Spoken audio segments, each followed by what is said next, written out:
책 읽기 좋은 날 북새입니다. 오늘 함께 할 책은요. 로또는 꽝이고 내일은 월요일. 제목이 눈에 확 들어오죠. 지은이는 이하루, 출판사는 홍익출판사입니다. 퇴사가 아닌 출근을 선택한 당신을 위한 노동 권태기 극복 에세이. 이 책을 다 읽고 나서 느낌은요. 지금 현재 직장 생활을 하고 있는 분들은 이 책 읽으면서 같이 공감도 되고 그리고 히히거리면서 웃으실 수도 있고 어쩔 땐 속이 후련하기도 하고 그런 마음이 들겠구나라는 생각이 들었습니다. 저는 그런 마음이 들었거든요.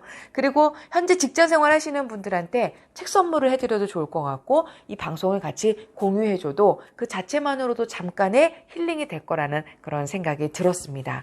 저자분을 소개를 해드리면 지은이 이하루, 11년차 노동자, 정규직, 계약직, 프리랜서로 그때그때 불러주는 회사에서 일했다.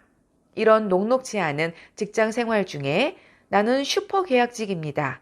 내 하루도 에세이가 될까요? 그리고 이 책까지 3권의 책을 썼다.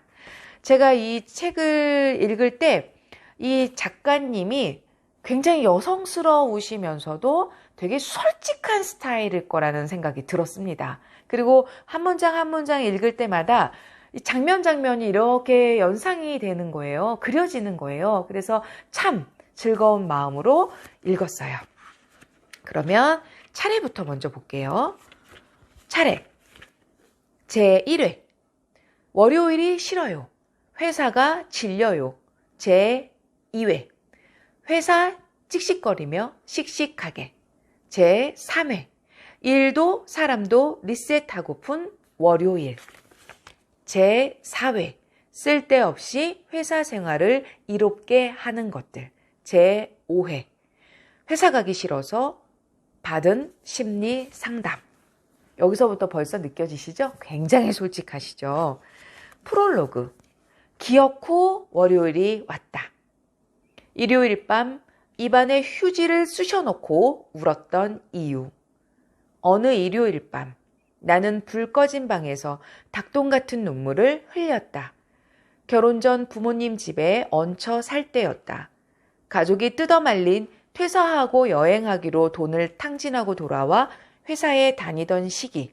빈털털이었던 내가 직장 생활 힘들어 하고 꺼이꺼이 운다면 엄마는 등짝 스매싱을 날릴 게 뻔했다. 재갈을 물었다. 아니, 휴지를 입에 쑤셔 넣고 음소거를 해야 했다. 그런데 말이다. 눈물이란 게, 흐느낌이란 게 브레이크가 없다. 한번 터지면 눈물샘이 마르고 코가 막히고 입안에 밀어넣은 휴지가 축축하게 젖어야만 끝이 났다. 퇴퇴퇴. 울고 나면 마음이 한결 가벼워질 줄 알았는데 눈물과 땀으로도 배출되지 않는 괴로움이 있다는 사실을 알게 됐다. 당시 나는 매일 새벽 5시 30분에 일어났다. 씻고 준비하고 문을 나서면 새벽 6시 떠밀리듯 지하철에 올라 뭉개지며 이동하다 보면 어느새 회사였다. 오전 7시에 도착하면 7시 30분에 시작할 회의를 준비했다. 아침형 인간을 선호하는 팀장이 주도하는 이 회의는 월요일부터 금요일까지 30분씩 진행됐다. 보고할 거리가 없을 때는 그냥 대화가 이어졌다. 팀워크란 이름으로, 소통이란 단어로, 성과란 목적으로 버티는 그 시간은 매일 야근까지 이어지는 업무의 효율을 떨어뜨리곤 했다.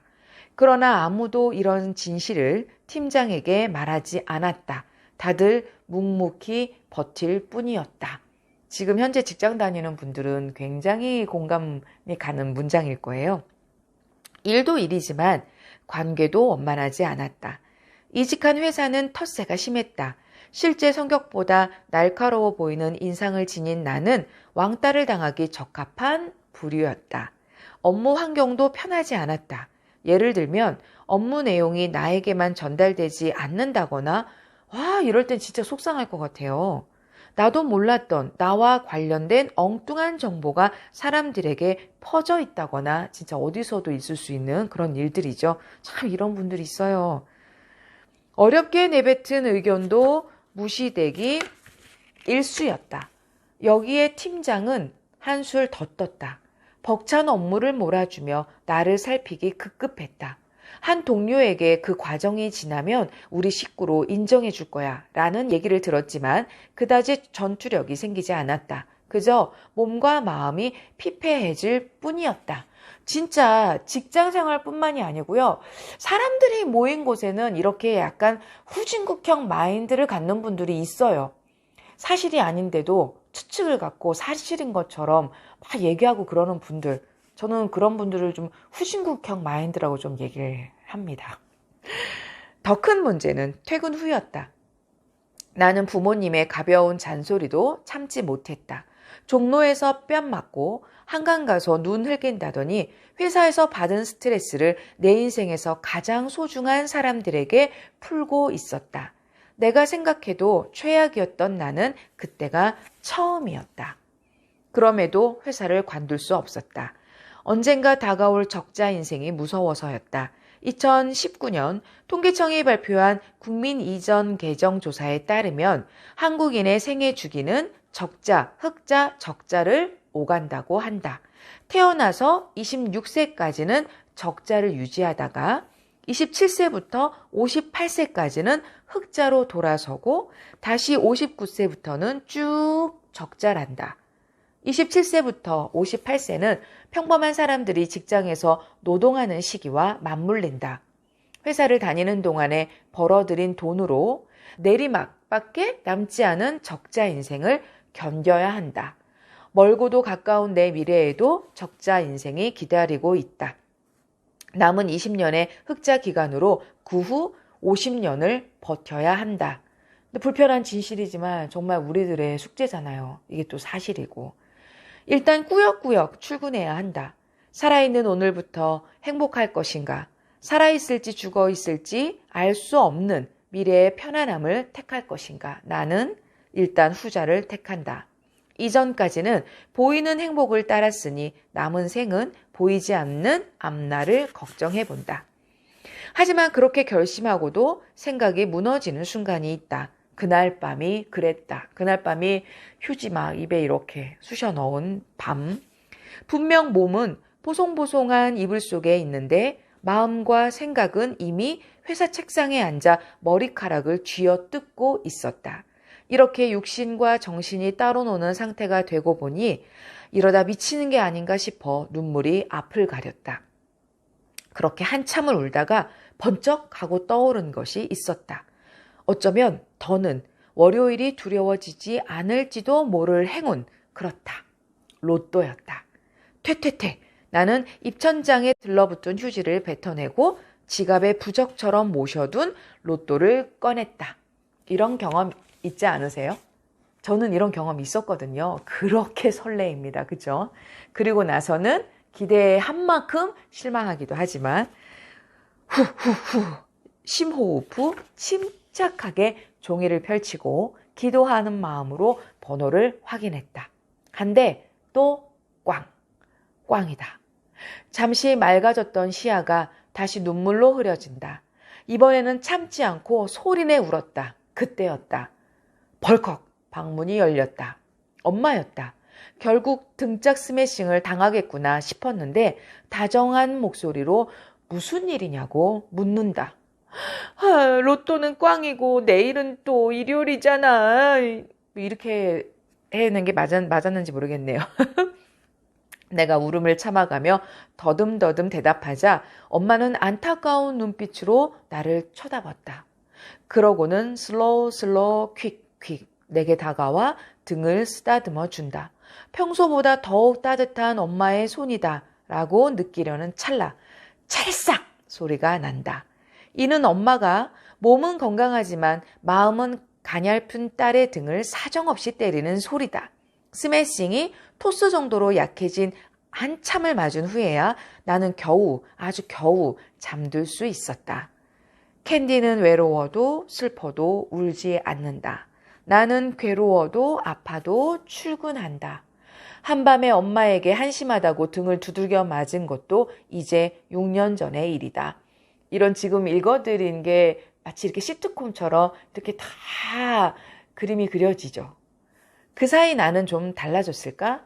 여전히 일요일 밤은 좀 우울하고 월요일 아침은 살짝 침울하다. 아직도 일하다가 감정을 다치면 울고 가끔은 때려치우겠다며 성질을 낸다. 하지만 이제 안다. 내가 뒤척거리고 괴로워한다고 월요일을 피할 수 없다는 걸. 어차피 몇 시간 후에는 일터로 향하리란 걸. 이 책은 이젠 힘들다고 징징거리는 것도 지쳤고 그렇다고 관두기도 어려운, 그러니까 먹고 사는 일의 의미는 깨우쳤지만 먹고 살기 위해 해야 하는 일의 의미를 찾는 얘기를 담았다. 먹방이 다이어트에 독이 아닌 득이 된다는 연구 결과를 읽은 적이 있다. 저도 이 소리 처음 들었네요. 오히려 먹방이 득이 된다라는 거요. 월요병도 그랬으면 좋겠다.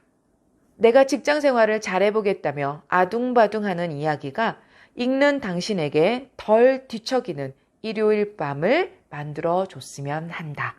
이하루. 지금 영상 보시고 계시는 요일이 딱 일요일이죠. 그래서 제가 그 요일에 맞게 오늘의 책으로 이 책을 선정을 했습니다. 프롤로그를 다 읽어드려야지만 느낌이 오실 것 같아서 이렇게 읽어드렸고요. 제가 선택한 이야기, 왜냐하면 거절은 어려운 거니까. 아직 거절에 대해 할 말이 남았다. 직장 생활은 거절로 시작해 거절로 끝난다. 입사하고 싶은 회사로부터 거절당하지 않기 위해 노력하며 더는 함께할 수 없다는 회사의 거절로 회사 생활이 마감된다. 따져보면 어디 직장 생활 뿐이겠는가? 거절은 우리 인생 마디마디에 촘촘히 파고든다. 가족, 친구, 연인, 동료. 그 밖에 살면서 얽히고 설키는 관계에서 불편한 부탁은 일상 다반사로 일어난다. 그 때문에 거절은 필수다. 거절에 익숙해지면 익숙해질수록 내가 선택할 수 있는 것들은 늘어난다. 그렇다면 거절, 어떻게 하면 익숙해질 수 있을까? 지금 읽어드리는 이 내용을 숙지하고 계시면 도움이 굉장히 많이 될 것 같아요. 첫 번째, 아니다 싶은 것은 아닌 게 맞다. 누가 봐도 무리한 부탁인데 너무도 해맑게 부탁하는 사람이 있다. 또는 무리한 부탁을 하면서 관계를 운운하는 이들도 있다. 앞서 이야기했듯이 부탁이라는 것은 부탁하는 자가 어떤 목적을 달성하기 위한 것이다. 고로 선택권은 나에게 있다. 상대가 해맑든 탁하든 상관없이 내게는 거절할 권리가 있다. 두 번째, 결정은 빠르게, 거절은 천천히. 아니다 싶은 곤란한 부탁은 거절하는 게 맞다. 그러나 부탁한 사람과 덜 어색해지고 싶다면 바로 거절하지는 말자. 생각 좀 해볼게. 확인 좀 해볼게요. 의논 좀 해볼게요. 처럼 상대의 부탁을 고민한 듯한 인상을 남기며 정성스럽게 거절하자. 바로 대답하지 않으면 상대도 거절을 염두에 두고 다른 사람을 물색할 가능성이 크다. 그렇다고 너무 늦게 거절하진 마시길. 세 번째, 거절로 끊어질 관계는 언제든 끊어진다. 거절하기 미안한 사람이 있다. 그러나 거절하지 않고 후회할 일을 만드는 것보다 미안한 게 낫다. 거절했다고 나빠질 관계는 이 기회에 정리하는 것도 자연스럽다. 거절은 관계를 거절하는 게 아닌 부탁을 거절하는 것이다. 네 번째, 미안해하지 말고 미안한 척만 하자. 실망할 상대가 걱정된다면 미안한 척을 하자.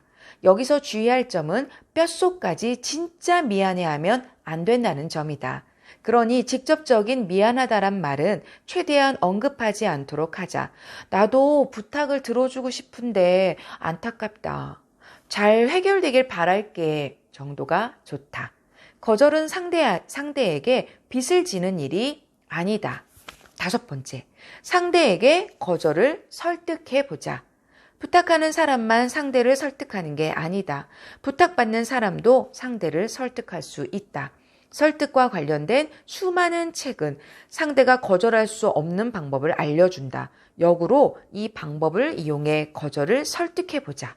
이런 책을 보면 알겠지만 상대에게 신세진 기분이 들게 만들기, 일단 부탁하기, 공감대를 형성하기, 거절하는 이유를 이용해 설득당하기 등 수많은 기술이 담겨 있다. 역으로 이를 이용하자.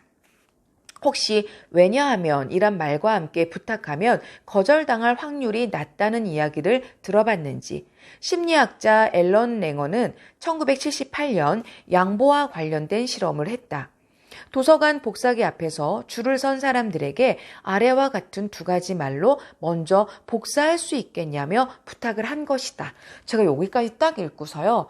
10몇 년 전에 홈쇼핑 방송 처음에 할 때 그때 설득의 심리학이라는 책을 읽었거든요. 이때 제가 탁 치면서 10몇 년 전에 이 책 읽었는데 홈쇼핑 방송하면서 그때 준비했는데 그런데 이 작가님이 여기다 이렇게 써주셔서 정말 그때 기억이 추억이 생각나더라고요. 그러면 부탁을 어떻게 하면은 더 그 사람이 양보해야 하는데 이끌어낼 수 있는지 두 가지 사례가 있어요. 이렇게 말하는 거예요. 죄송합니다만 제가 지금 5장을 복사해야 하는데 먼저 복사기를 사용해도 될까요? 이렇게 질문했고요. 두 번째는요. 죄송합니다만 제가 지금 5장을 복사해야 하는데 먼저 복사기를 사용해도 될까요? 왜냐하면 제가 지금 굉장히 바쁜 일이 있어서요. 결과는 어땠을까? 첫 번째 말로 부탁했을 때는 60%가, 두 번째 말로 부탁했을 때는 94%가 양보를 해줬다. 이 실험 결과와 같이 왜냐하면 이란 단어는 상대의 부탁을 들어주는 것이 옳은 선택이라는 생각을 하게 만든다. 그러면서 여기 뒤에도요, 이 작가님이 실제 주변 분들에게 이렇게 막말로 써먹는 그런 내용들이 있어요. 정말 직접 구매해서 읽어보시길 바랍니다. 가슴에 사표를 품고 출근하는 시대가 가고 매주 로또를 구매하며 견디는 시대가 왔다. 이렇게 마무리가 되네요. 여러분들 월요일을 응원합니다. 일요일 밤 편안한 밤 보내세요. 오늘도 북쌤이 응원합니다.